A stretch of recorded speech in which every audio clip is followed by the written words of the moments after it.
Chris. Yo. How are you? I'm tired. I'm very tired. I'm very tired today. How was sparring? It was grueling is the word. It's been a really rough 2 weeks. And this week, I'm dying, guys. Like, it's been a hard couple of weeks of sparring, so today was rough, but we got through it. How does this camp compare to your last couple? You know, this is my last one with 2 full camps, which is nice. This one's definitely been a challenge for a number of reasons. So all in all, this has been this camp's probably been the hardest one I've done in a very long time. So this has been just miserable. 15 days away. How you feeling? I wake up feeling good. I feel terrible right now. Not gonna lie. And like, guys, the great part is I won my rounds today, and I feel like this. Like, it's just. But yeah, 2 weeks out, I feel good before outside of sparring. Whew, God, I'm tired. Before we talk about your fight, how do you have such a nice beard? What is your beard regiment? It's a combination of 2 things. Be black, first of all, that really helped. And second, same thing with my hair. If you just ignore the upkeep for so long, it becomes like a cactus, and it just survives on its own with minimum effort. You guys messed up with your beard oils and your combings, and like, nah, man. It's like kids, man. You gotta teach them to survive on their own. So you use no beard oil? No, it just exists. I wake up and I exist through life, and it has an option to continue to grow or fall out, and it chose to continue to grow, so it worked out. Kelvin Gastelum. So when this fight was announced, you were fighting to take his place in the rankings. Now you're fighting to protect your ranking. What the fuck's up with that? The universe hates me. I accept it. I've done something horrific in a past life. I have determined. I don't know what it is yet. Maybe I killed like a cardinal or something. I don't know. But I am being punished for the deeds of past Chris. And it's fine. It's whatever. It's just one of those things. Like, the rankings are weird, man. So you just try to accept it. I'm sorry, guys. I don't like coming down from like 7 rounds of sparring. I'm like, oh my god, air conditioning. I'm like, ugh. But you just gotta accept it and just we'll get through it. We'll win this one, and then we keep aiming up from here. Kelvin's on a bit of a down part of his career, man. He's on this streak. What do you think of him as a fighter right now? I think he's hit a rough patch. He's had a lot of injuries.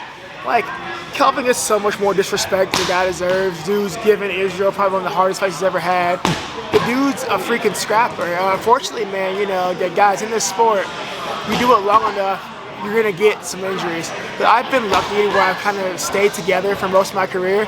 Kelvin was one of those not lucky guys who racked up a bunch of injuries, and that shit really does like affect your career, man. It changes the way that you can train. It changes your motivation. I'm so sorry, guys. I'm not bored, I promise you guys. I am just like, I'm coming down hard. But yeah, man, so he's had a rough patch, but he says he's healthy, he says he's motivated, so I'm gonna take him at his word for it. I understand like the drag of training, especially when you're hurt. So I'm just taking it as, hey man, he's healthy, he's ready to go.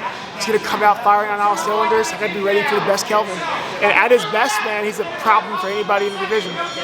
When that name was offered to you, were you excited because of the name, or were you excited just because it was another top 15 opponent? I like the fight. I think. Why are you so bored, bro? Yeah, I don't know what's up. I'm telling you, like, I wish you guys would have seen me like after sparring. I'm just like kind of like slumped over. It was rough. I know Kelvin. I like Kelvin. He's a good dude. I've always been a fan of him fighting. When it got announced, I was like, okay, that's pretty cool. Like, I know that Kelvin's a dog, man. I knew it was gonna be a hard fight. I knew he's got the potential to be, a fight of the night for sure. Honestly, this fight has potential to be fight of the night on a card that's gonna have a lot of fight of the night potential. So, I mean, I think it's gonna go one of 2 ways. She's gonna come out.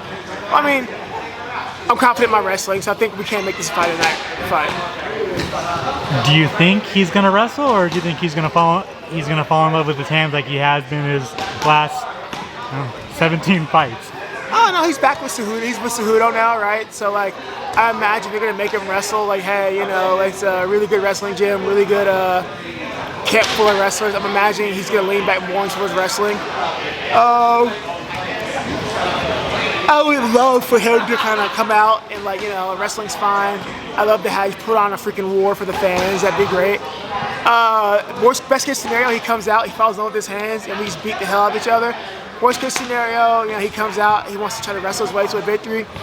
Either way, I'm prepared for both. Like, we've kind of started up, let's get announced, to kind of assume he's going to wrestle more.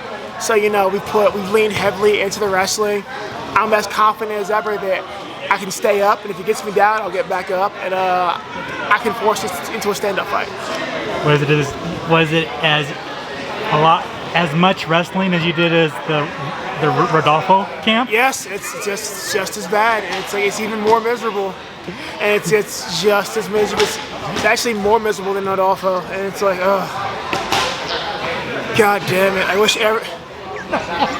don't know, everyone, like, you'll watch people fight and no one shoots a takedown to fight. As soon as I fight, everybody wants to shoot takedowns. I'm like, why don't you guys at 4 be the same? Like, it's, oh god. So yeah, but we're prepared. We've gone back to it. We kind of stay on my wrestling year round now, so we don't have to jump into a wrestling camp where we wrestle 3 to 4 days a week, like, year round. So we're prepared, man. Like, I'm ready for whatever Kelvin wants to come. Whatever Kelvin shows up, we're ready for. At the end of the day, April 7th in Miami. April 8th. April 8th in Miami. How do you get your hand raised? Hopefully one of us dies and it's not me. Yeah, like, shit, yeah. I really want. I plan on winning, guys, but, like, this is gonna be interesting. I want your thoughts on the main event: Izzy, Pereira, rematch. It's actually gonna be their 4th fight. I don't even care anymore. 5th fight. I don't care. How many has Izzy won?